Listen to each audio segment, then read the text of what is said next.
Hello, and welcome to Sweet to Neat, our bourbon journey.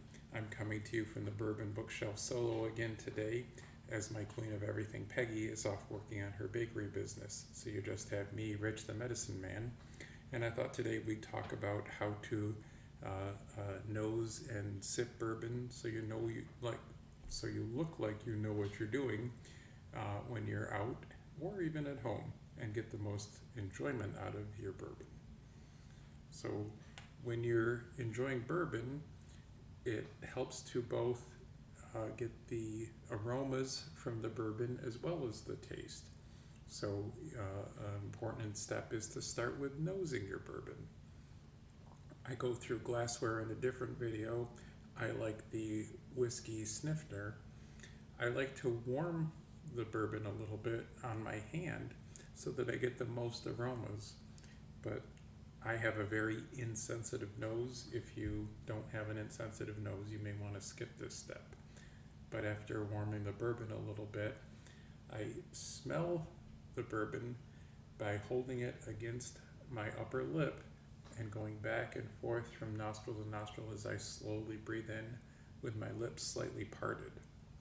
This takes a little practice to breathe in with your lips parted, but parting your lips actually does increase the exposure of the nasal membranes to the bourbon aromas and increases what you'll sense from the bourbon.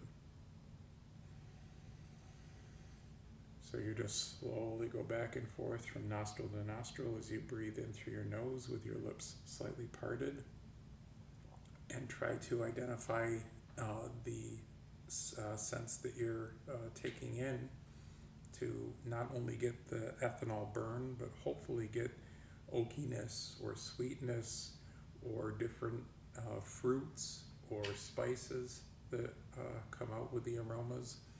I'm sipping today on one of my new favorites, the Freedom 250 release from St. Petersburg Distillery, and it has an incredible nose with honey and baking spices, cinnamon and nutmeg, and just is very enjoyable. So again, go from nostril to nostril as you slowly breathe in with your lips slightly parted. When it comes to tasting, it's best to start with a tiny sip. Take it on your mouth and hold it for a second in the front of your mouth, and then slowly let it wash across your tongue. And many aficionados recommend what's called the Kentucky Chew, where you kind of masticate the bourbon and really try to bring out those odors and flavors. And again, try to associate it with things that you've had in the past. You don't have to get every tasting note that they list on the bottle, or that some YouTube reviewer says that they sense. Everybody's palate and nose are different, but just the more you can find pleasurable experiences as a part of the flavors, the more you'll enjoy your bourbon. So again, a tiny sip.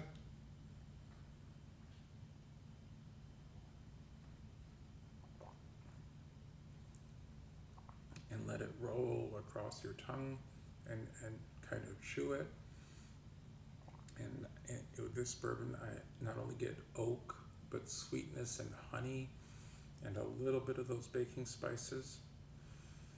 Really think about the middle portion as it hits your tongue. What are you sensing? And then pay attention to the finish. You know, what do you sense as you swallow it? Does it burn and give you a really strong, what's called Kentucky hug? Or do you just get a little of that Kentucky hug, but also some nice sweetness, as I do on this one? Again, you're just trying to sense as much as you can from your bourbon so you get the most enjoyment from it. It's often good to move right into a second sip.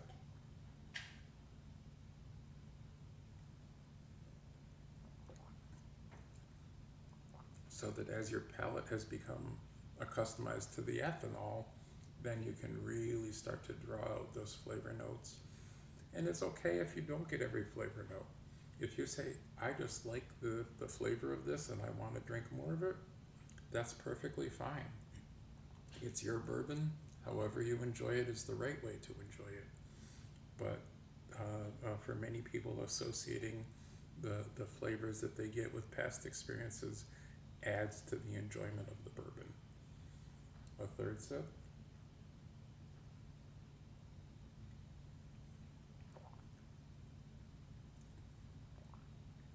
And with the second or third sip, you may want to hold it even longer and really sense those mid-palate notes, but then also pay attention to the finish.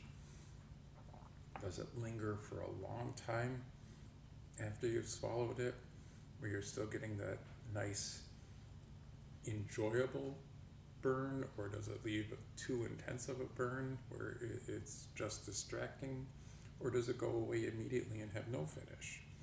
These are all things that help you decide, what bottle do you want to get a second bottle of.